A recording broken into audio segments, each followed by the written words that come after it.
Je pratique la pêche depuis 40 ans et je m'appelle Éric Hamon. J'exerce également l'activité de guide de pêche depuis plus de 10 ans en Bretagne. Je voudrais partager mes convictions personnelles pour cette passion aujourd'hui en danger.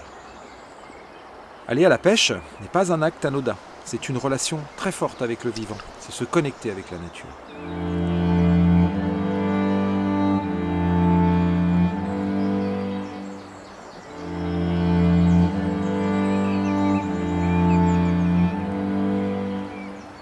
Pour profiter d'une journée de pêche, il faut être initié car cette passion est très forte. N'être absorbé que par le matériel, la technique ou l'obsession des captures font bien souvent passer à côté de l'essentiel.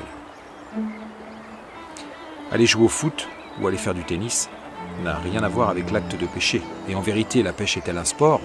Je n'en suis pas si sûr. La pêche est une activité formidable pour découvrir la biodiversité.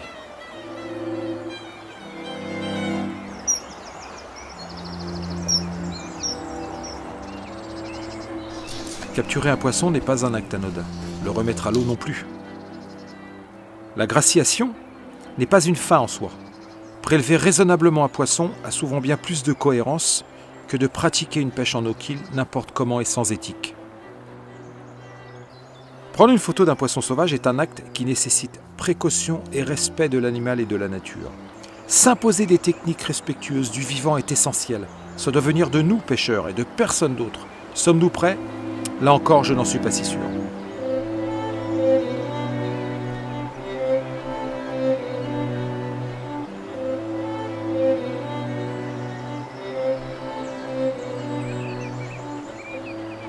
La photo d'un poisson a-t-elle pour but de magnifier une créature du vivant exceptionnelle ou bien de flatter son ego ?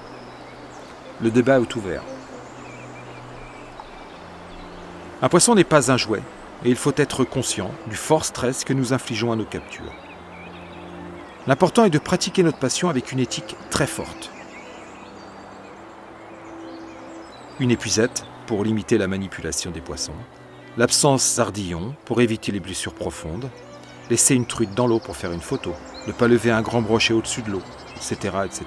sont des habitudes à prendre pour tirer notre passion vers le haut et pouvoir expliquer avec conviction et réalité ce qu'est la pêche à des gens qui ne comprennent pas forcément l'art de capturer et de relâcher.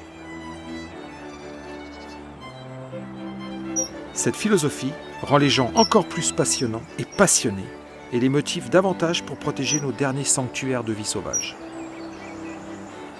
Les grandes compagnies polluantes rêvent de rivières sans pêcheurs.